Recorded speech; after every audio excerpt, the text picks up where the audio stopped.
Welcome to Narrative. My name is Veronica, and today we're going to be talking about writing advice for people who are not native English speakers but still want to write in English and want to improve it.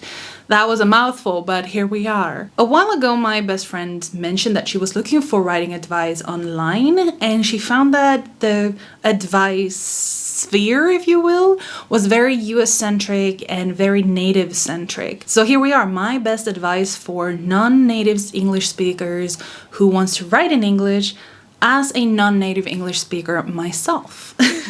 This is for storytelling, by the way, not for people who want to improve their academic writing or nonfiction writing.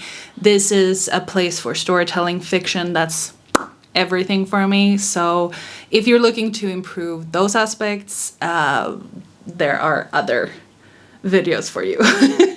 I'm also not going to cover the more obvious stuff like get an editor and use beta readers and stuff like that, because to me you have to do it even if you are a native, because it's such a game changer to improve your writing.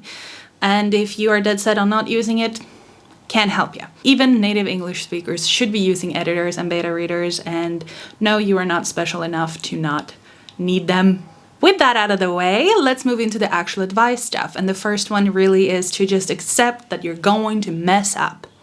Just sit with it, deal with it, accept it, and move on. You're going to struggle with word choices and spelling, and your dialogues are going to sound a bit off. It's okay. That's what editing is for. Plenty of non-native English speakers have created fantastic works and classics even that were still valued today. And as long as you stick with it and keep improving, you can become one of them if that's what you want. Don't stress too much or at all about messing up, because even native English speakers mess up. It's fine. You gotta suck to get good. And you gotta improve. That's where the key is. Just keep working on it and you'll get there. Now, breathe with me. And then exhale the performance anxiety and just let it go and get to it. Next up is pick your language. Or style, I suppose. And generally we speak about British English or American English, but you can pick whichever version you want. The reason you need to pick is because each one has their own expressions, their word choices, and spelling patterns, and you need to keep it consistent. It also helps you picking out words, specific word choices when you're out there looking for them, to know I should go with this one or this one, because it makes the most sense to the style I'm writing in. And it also helps when you're dealing with an editor, because you can go, hey, I use British English, please edit accordingly. But the key aspect of picking one style is to keep it consistent. Next up is practice, and I cannot believe how many people I've come across who fail at this. They are reading so much, they're researching so much, they're watching series and everything, but they aren't writing enough, so they struggle, they don't get the words out, they don't feel as sharp as they used to be when they were writing, because as much as I do advocate for, if you're a writer, you need to be a reader in order to help you improve and expand your vocabulary and all of that stuff. I do wholeheartedly agree that that's what you should be doing. You should be reading and you should be consuming these media. If you aren't writing as a writer, you aren't practicing, you are not improving. You might be improving your storytelling in your mind, but you aren't practicing and improving your actual writing skills. I don't care how you practice, if that is just writing your own stories that will never see the light of day, if you write fan fiction, or if you write short stories for a writer's circle where you get feedback from each other. I don't care. Just write. And next up is to embrace the lovely world of online platforms. Grammarly, synonyms, translators, emotional thesaurus? You know what I mean? All of these things are going to be your best friend. It is invaluable to be familiar with Grammarly to help you support with your punctuation, translating your own words, or figuring out like, how do I explain this emotion? Or how does this thing feel? And how do I convey that? All of these things are so good to have. Just embrace the fact that you're gonna use them, and you're not less because you have to use them. And use the tools you have and use them to make your life easier and make your skills better. Oftentimes, our biggest weakness is our limited vocabulary. That doesn't mean that you don't know the language or that you can't communicate it proficiently or anything. It just means that you don't have the natural width of a vocabulary that a native does. Just imagine your own native language. You have a wider understanding of academic terms, or political terms, or more cultural terms, specific things. Like here in Sweden, we have like 8 or 12 different words for different types of water. That doesn't really exist in English. Those kind of things are very specific to native speakers, that you have an innate understanding of it. That doesn't mean that you're less proficient. It just means that your vocabulary is not natively put into your head. This also applies to dialects or slang or jokes and expressions. All of these things are very nuanced based, and they come naturally to native speakers, but it also depends on which culture you're in. So for example, in British English might have certain ways of expressing humor that American English does not. A very usual, clear example of this is sarcasm. British English uses sarcasm galore, whereas in American English, it's not as common as you have in British. So, when you're writing British English, and if your story is set in Britain, you will probably want to use a lot of sarcasm in your jokes, because that's the type of jokes they make. Jokes are not the same. Even within Britain, you can have a certain type of joke in southern England versus Scotland. It's all very cultural based, and that is also something that comes with language. Reading a lot and surrounding yourself by native media is a great way to increase your grasp of the language and the culture it exists in. Next up is probably the biggest moment for most people, and that is don't shy away from sharing your work. It is an incredible tool to get other people's input on your writing. It pushes you to advance and improve because you want to produce the best thing you can before someone looks at it, right? But there's a certain point when you are going to be creating an echo chamber for yourself if you only hear your own advice and the same advice from the same people over and over again and never really showcase, like, okay, this is the level I'm at, give me feedback on that. Now, I know how absolutely terrifying this is, because the first time I did it, it was horrible, okay?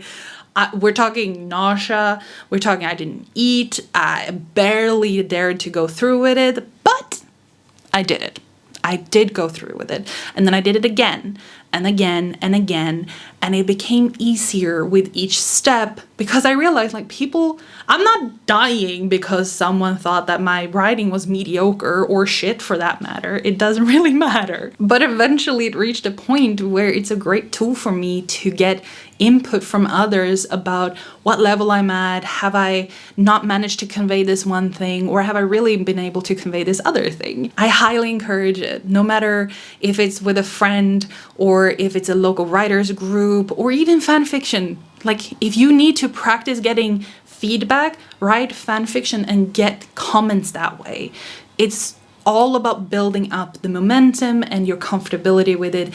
And if you need to start small, that's fine, but do it. And last but not least, absolutely not least, is to learn the tendencies of your own native language. Every language has aspects to it that is unique to them that doesn't translate very well over to English.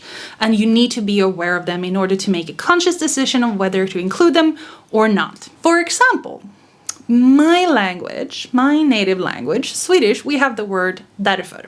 And this commonly translates to because. But it is directly translated as therefore. Therefore is not a super common word to use in everyday speech in English, but it is pretty common in more academic or highbrow type of text, as my native English friends told me when they noticed that I was saying it quite a lot. And we had this conversation about it that really highlighted this aspect to me, because I didn't pay attention to, I didn't know about it, because for me it sounds sounds natural. It comes naturally to me to use this because it's a familiar word to my native vocabulary, so it doesn't feel off to use it. However, to native English speakers, it tends to sound a bit off, even if it's not wrong. When just talking, it doesn't really matter. If people find it off-putting, I mean, that's for them to deal with. I don't give a shit. But in writing, when you're often trying to convey a certain feeling or an atmosphere, using the wrong words can really ruin that. And that's why you need to pay attention to this. Another word that is really easy for me to use but sounds really weird to native speakers is furthermore. And it is something that they told me is exclusively used in academic writing, pretty much. But furthermore translates to dessutom, which is a super common word in Swedish that we use, both in regular speak and in academic writing. So it's very close for me to pull that. So I can use furthermore in regular speech, and it sounds really off to native speakers. So yeah, these are things I need to be aware of in order to be able to make a conscious choice of whether or not I want to include them in the narrative itself, or if it's a specific character that I want to be speaking in this particular way. I need to be able to make a conscious choice and effort regarding this. Most of learning how to write is to be aware of your word choices and how you can string them together to convey what it is you want to have conveyed. Now, this also ties into finding your voice, and that effectively just means figuring out how your writing is unique to you. But that's a separate video. There are many ways to improve your grasp of a language, and all of them include using it, speak it, write it, listen, immerse yourself in the language you want to learn, and that way you will improve faster, but also get a better grasp of the nuances. The more you play with the language, the better grasp you will have of it. That's plain and simple. I do want to point out here that just because someone is a native English speaker, it doesn't guarantee that they have a better grasp of the language than you have. It tends to just be that they have a better grasp of the nuances. You're not less than because you have a different native language, and you are allowed to be proud of your writing and your language skills at the stage they're currently at. You should celebrate that, and you should be proud of that, and you should just use it as a way to encourage yourself to continue learning and continue improving. You're good. Thank you very much for being here. I hope that you enjoyed it and maybe even learned something. If you have your own tips, do drop them down below. And if you like this type of content, maybe do hit the subscribe button, and I can see you next time. But otherwise, I hope that you have a good day, night, wherever you are in the time stream, and I will see you in the next one. Bye!